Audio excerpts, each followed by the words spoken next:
Ngiye ku rushengero bansengere numva bimeze nabi ndiko ndaza ndatambuka biranka mbona saa moya n'akarantiseti zirageze ntaragera mu nzira ndavuga ati Mana mfasha nshikeyo biranka umutima umbwira asubira inyuma maze gushika ngaha batanguta gupanga intebe ngaha biranka ko ninjira abandi barinjira bose barahera mbona batanga kuva kwa pasiteri bose baraje nanje nkiri hanze maze kwinjira ngaha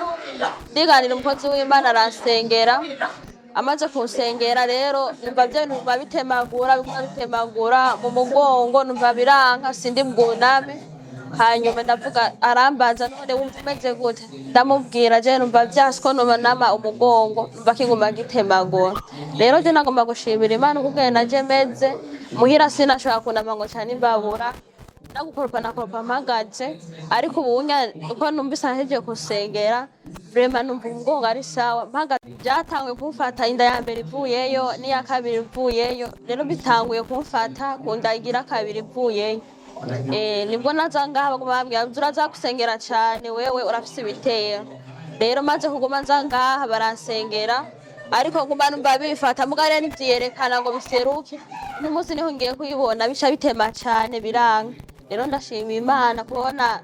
ico gitero kimbuye ko nayo ubundi sinzi ko nokira naca nguma numva kiguma gitema gutya ariko unyambye nuname niyumvirize ndunama bwa mbere biranka rya kabiri ndunama ndumva ni sawa ndumva biraheze rero ndashima Imana ndiko ndimve yambye nzunguruke ngaha ndazunguruka numva umugongo bimwe byahora bimfata ca kintu numva na bya bintu byo byaguma bicumita mu nda byose biraheze rero ndashimiye Imana cyane zawe n'umugabo wanje turagenda kwa pasiteri aratwakira burya haraheze iminsi natangwe kuza mu kwa gatanu baratwakira turaza gusenga narimaze iminsi nza mu masengesho koronera arambwira ati turaza gusengera kenshi wewe barakwiye gusengerwa cyane kubera inda niva mu ntuzeya kwa muganga mu bitaro sindasa kubona iyindi ndatuyipimye tuyibona koronera arambwira ati wewe ngira barayiboshe sinzi igituma nta nakimwe ndi ubone ndaza nkumanza basengera ko narabwira ati wewe umuza tugusengere cyane we mu ndguza gatatu cyangwa ndimashe duhejeje koranira ucu canga hanyuma ugende tugusengere ndavuga ati sabanzu ndaza naho gicaniro jewe sisiba namanza kukaraga imisi yose rero ubusinari indwi yari heze nkaza ndavuga ati uno munsi ko mazigiye nkatagenda kagende koroneri yarambye nzohore ngenda igihe cyose